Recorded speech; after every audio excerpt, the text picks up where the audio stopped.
Hello everyone, DVS ম্যাডামের ক্লাসে তোমাদের সকলকে স্বাগতম। আমি ডিভিএস ম্যাডাম। আজকে আমাদের আলোচনার বিষয় ক্লাস 8 হিস্ট্রির আমরা প্রশ্ন বিচিত্রার থেকে একটি স্কুলের প্রশ্নপত্র সলভ করছি। এর আগের প্রশ্নপত্র আমি সলভ করে দিয়েছি, প্লেলিস্ট ভিজিট করো, পেয়ে যাবে। হিস্ট্রির সমস্ত লাইন ভিত্তিক আলোচনা পাঠ্য বইয়ের আমাদের হয়ে গেছে, পাঠ্য বইয়ের হাতে কলমে প্রশ্ন উত্তর হয়ে গেছে, এক্সট্রা প্রশ্ন উত্তর দিয়ে দিয়েছি, সব প্লেলিস্টে পাবে। পথের পাঁচালী পড়াগুলো প্লেলিস্টে পাবে। ঠিক আছে, শুরু করা যাক। প্রত্যেকটা সাবজেক্টের আলাদা প্লেলিস্ট আছে। আচ্ছা, 3 নম্বর স্কুলে আমাদের কি বলেছে দেখো। সবার প্রথমে 1 নম্বর বলছে সঠিক উত্তর বেছে নিয়ে লেখো।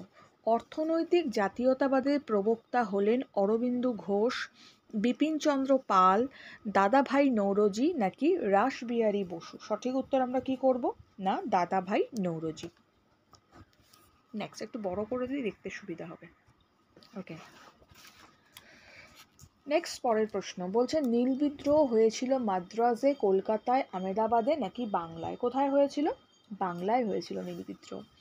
নেক্সট পরের প্রশ্ন আমাদের বলেছে প্রথম পাটকল চালু হয় 1855 খ্রিস্টাব্দে, 1853 খ্রিস্টাব্দে, 1850 খ্রিস্টাব্দে, 1856 খ্রিস্টাব্দে। এটা 1855 খ্রিস্টাব্দ হবে। নেক্সট পরের প্রশ্ন।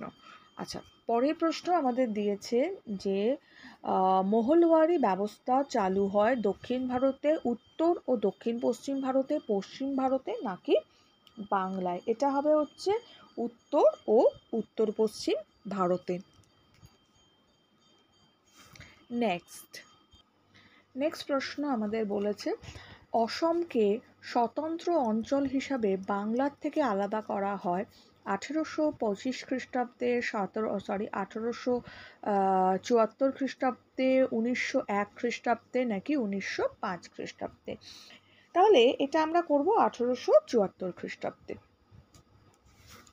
নেক্সট পরের প্রশ্ন বলেছে একটি বাক্যে উত্তর দাও। এখানে আমাদের কি দিয়েছে, বলেছে হিন্দু মেলা কে প্রতিষ্ঠা করেন? হিন্দু মেলা কে প্রতিষ্ঠা করেন না, এটা আমরা করব নবগোপাল মিত্র।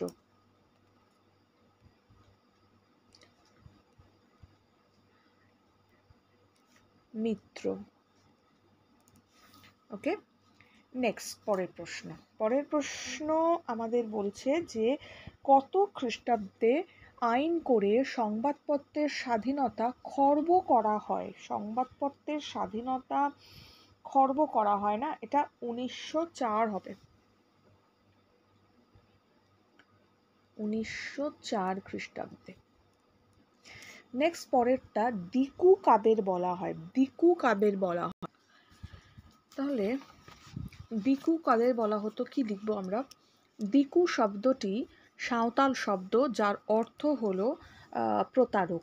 উপজাতি অধ্যুষিত এলাকায় ইংরেজদের আশ্রিত জমিদার, জোতদার, মহাজন ইত্যাদি মধ্যস্থভোগী প্রবেশ করে আদিবাসীদের শোষণ ও নিপীড়ন চালাতো। বহিরাগত এই মধ্যস্থ বা মধ্যস্বত্ব ভোগীদের দিকু বলা হতো।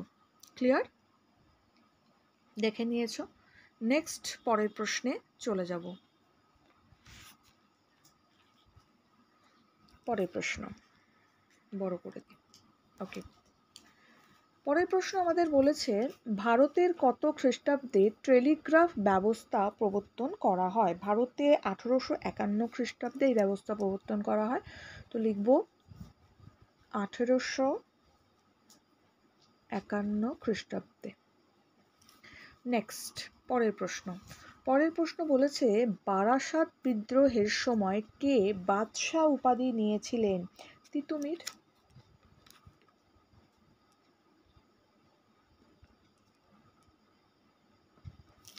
পরের প্রশ্ন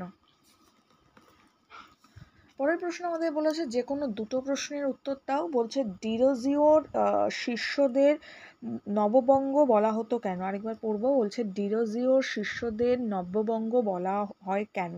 এই উত্তরটা আমরা বইতেই পাবো, আমাদের পাঠ্য বইটা। দাঁড়াও আস্তে সেকেন্ড। দেখো, আমাদের পাঠ্য বইতে এটা এই চ্যাপ্টারটায় পাবো, উপনিবেশিক শাসনের প্রতিক্রিয়া।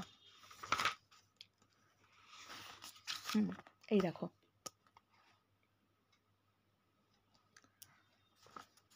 এইটা লিখবে। হেনরি লুই ভিভিয়ান ডিরোজিও ছিলেন কলকাতার হিন্দু কলেজের শিক্ষক। তিনি তার ছাত্রদের সঙ্গে স্বাধীন চিন্তাভাবনার বিকাশ ঘটাতে সাহায্য করেছিলেন। ছাত্রদের মধ্যে তার ছাত্রদের নব্যবঙ্গ বা ইয়ং বেঙ্গল গোষ্ঠী বলা হয়। সো নব্যবঙ্গ বললেও আমরা এটা লিখবো, ইয়ং বেঙ্গল গোষ্ঠী কাদের বলা হয় দিলেও এখান থেকে এতটা, হেনরি লুই থেকে একদম এতটা আমরা দেব। ঠিক আছে, এটা আমাদের ঔপনিবেশিক শাসনের প্রতিক্রিয়া চ্যাপ্টারটা রয়েছে, অর্থাৎ যে বিদ্রোহ চ্যাপ্টারটা রয়েছে আমাদের, সহযোগিতা ও বিদ্রোহ, সেটা 80 নম্বর পাতাটা দেখবে, 80 নম্বর পেজ। নেক্সট পরের প্রশ্ন বলেছে শিকাগো ধর্ম সম্মেলনের স্বামীজি কি প্রমাণ করতে চেয়েছিলেন? এখানেই হবে, এটা এদিকেই আছে। দেখো এই যে এখানটা পাবে। 1893 খ্রিস্টাব্দে রামকৃষ্ণের শিষ্য স্বামী বিবেকানন্দ শিকাগো ধর্ম সম্মেলনে যোগদান করেন। সেখানে তিনি সহজভাবে ও ভাষায় ভারতীয় দর্শন ও হিন্দু ধর্মের শ্রেষ্ঠত্ব প্রমাণ করতে চেয়েছিল। ঠিক আছে, সহজভাবে এবং ভাষায় ভারতীয় দর্শন ও হিন্দু ধর্মের শ্রেষ্ঠত্বকে প্রমাণ করতে চেয়েছিল। ঠিক আছে, এইটুকু আমরা লিখবো, তাহলেই হবে। এটা আমরা পাচ্ছি হচ্ছে পেজ নম্বর 82, ওই চ্যাপ্টারেরই 82 নম্বর পাতাতে আছে। ঠিক আছে, নেক্সট পরের প্রশ্ন বলেছে ভারতীয় জাতীয় কংগ্রেসের প্রথম অধিবেশন কবে কোথায় অনুষ্ঠিত হয়েছিল? ভারতীয় জাতীয় কংগ্রেসের অনুষ্ঠিত হয়েছিল জাতীয় কংগ্রেস, না? ওকে, এটা পাবো এদিকটা, জাতীয় কংগ্রেস।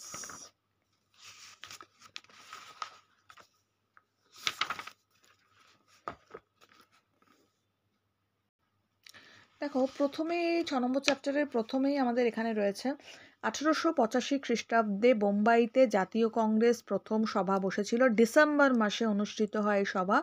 সভাপতি ছিলেন উমেশচন্দ্র বন্দ্যোপাধ্যায়। তাহলে আমাকে প্রশ্নটা কি করেছে? প্রশ্নটা আমাকে বলেছে জাতীয় কংগ্রেস প্রথম অধিবেশন কবে কোথায় অনুষ্ঠিত হয়েছিল। কবে বললে আমরা দেব হচ্ছে 1885 খ্রিস্টাব্দের ডিসেম্বর মাসে, সঙ্গে ডিসেম্বর মাসটা হাইলাইট করব। আর কোথায় বললে দেব বোম্বাইতে। ঠিক আছে, আর সভাপতি যদি কখনো জিজ্ঞেস করে তো উমেশচন্দ্র বন্দ্যোপাধ্যায়। হলো, নেক্সট পরের প্রশ্ন বড় করে দিই। ওকে, পরের প্রশ্ন আমাদের বলেছে 4 নম্বরে যে কোনো দুটো প্রশ্নের উত্তর দাও। বলছে নারী শিক্ষার প্রসারে বিদ্যাসাগরের অবদান। প্রশ্নটা অলরেডি আমি তোমাদেরকে লিখিয়ে দিয়েছি, তোমরা একটু দেখে নেবে, প্লেলিস্ট ভিজিট করবে পাবে। তাও আমি একবার দেখিয়ে দিচ্ছি, বইতে এটা আছে, নারী শিক্ষায় বিদ্যাসাগরের অবদান।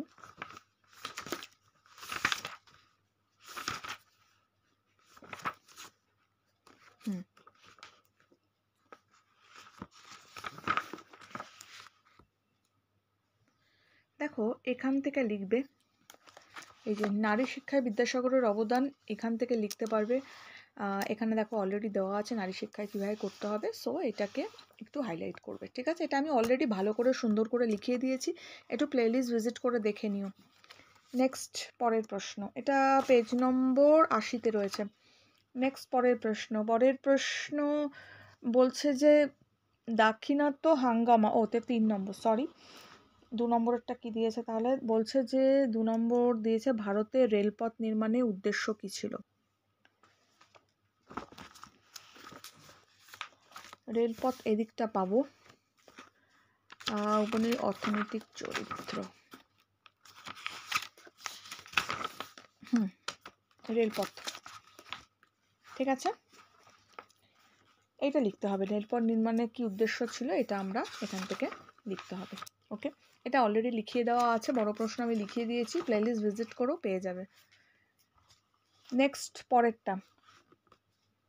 পরের প্রশ্ন আমাদের বলেছে 5 নম্বরে, বলছে বিপ্লববাদী কার্যকলাপের পটভূমি, আরেকটা বাকি রয়ে গেল, বলছে দাক্ষিণাত্যের হাঙ্গামা কেন হয়েছিল? দাক্ষিণাত্যের হাঙ্গামা এটাও করিয়ে দিয়েছি, লিখিয়ে দিয়েছি তোমাদের। সব বড় প্রশ্ন আমার অলরেডি লেখানো আছে, ঠিক আছে? এখান থেকে দিয়ে দেবে।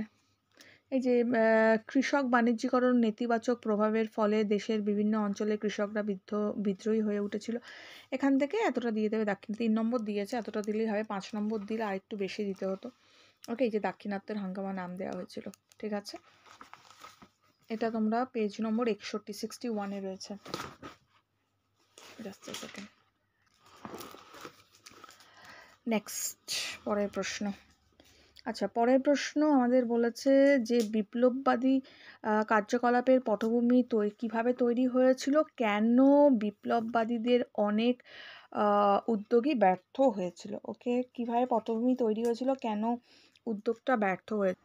দেখো, এই প্রশ্নটা আমাদের পাঠ্য বইয়ের যে প্রশ্নগুলো রয়েছে না, বিপ্লবী কার্যকলাপের পটভূমি কীভাবে তৈরি হয়েছিল, কেন বিপ্লবীবাদী অনেক উদ্যোগী ব্যর্থ হয়েছিল বলে তোমার মনে হয়, এই প্রশ্নটা পাঠ্য বইয়ের প্রশ্ন। এই চ্যাপ্টারের প্রশ্ন উত্তরটা আমি তোমাদের কালকে লিখিয়ে দেবো, তার মধ্যে পাবে, ঠিক আছে? নেক্সট, পরের প্রশ্ন বলেছে 1857 খ্রিস্টাব্দে সিপাহী বিদ্রোহের কারণ ও ফলাফল। খুব ইজি, এটা আমি করিয়ে দিয়েছি অলরেডি, আমাদের পাঠ্য বইয়ে এখানে পাবে।